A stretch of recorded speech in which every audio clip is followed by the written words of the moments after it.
I grew up in here in Orlando, Florida, in a neighborhood off of Ivy Lane. Back when I was growing up, it was a lot of drug dealers. It was a lot of crack. Like, that's all I grew up in. I didn't see any education. I was actually raised by, because my mother had me at 15. I was actually raised by my great-grandmother, my mother's grandmother. When I was born, she was 75, so by the time I was 10 years old, I was taking care of her. So I never really had any guidance, adult guidance. I didn't graduate high school, but I attended Evans for a year, and I attended Oak Ridge for my 10th grade year. My 10th grade year, I got pregnant, so I was ashamed, embarrassed to go to school pregnant or whatever, so I dropped out of high school. And I was out of high school a numerous years without just working, Burger King, McDonald's. I didn't get my GED till, it was actually weeks before I joined Job Partnership is when I got my GED. I found out about the Job Partnership through Frontline Outreach. My son was going to the Head Start program there, and one of the workers there, Yolanda, gave me an application and asked me would I be interested in joining the program. Where I was at, it was a job, but it wasn't, I didn't see it as a career, and I wanted a career. And I felt like Job Partnership would be the one that would help start that out for me. I enjoyed everything. Tuesdays was the biblical. It taught me how to combine work with God. And then I think Thursdays was where we learned how to do interviews. We learned how to do resumes. And that's what gave me the confidence to interview at Florida Hospital. And when I landed that job through Job Partnership at Florida Hospital, it was a wonderful thing because the pay that they gave me, it was the most that I had ever made.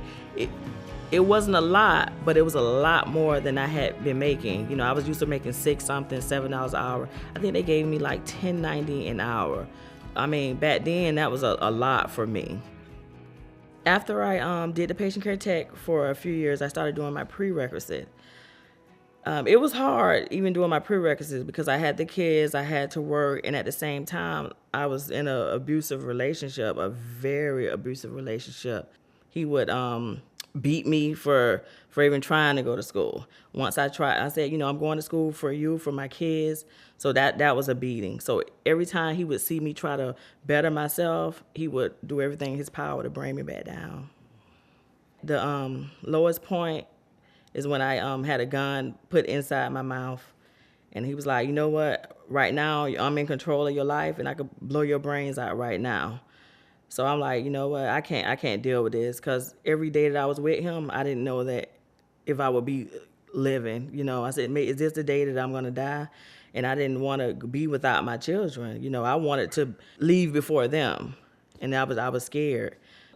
Every night I broke down and cried. It became a part of my life. I would cry myself to sleep.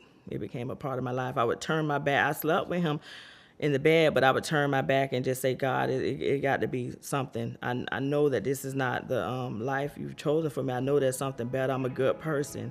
I felt like the Lord answered my prayer when I joined the Job Partnership, because when Yolanda gave me the application, like I said, I had to go out on faith because I didn't know what would come out of it. But when I joined the Job Partnership and started attending the class, I knew that this was going to be good for me.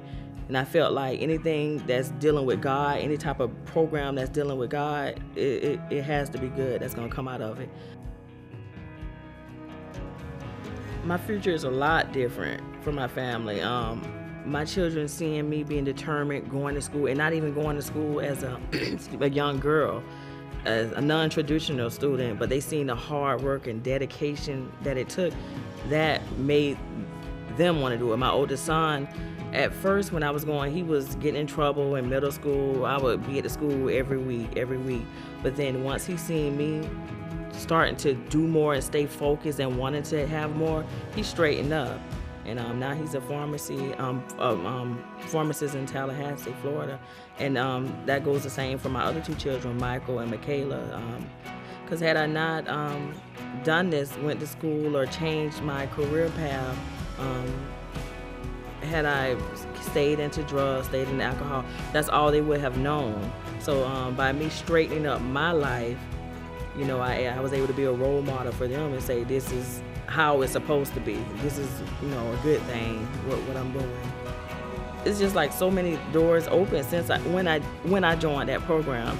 It's like it made me feel like somebody. When I got that job, I knew that there was purpose for me. So it was just so many things came out of job partnership. It wasn't just that they got me a job. They allowed me to see nursing. It opened my eyes to nursing. I didn't really pay much mind to nursing. I had a respect for them, but I never thought that I would want to be one. That's where I was able to see that, this was my purpose, this was my calling.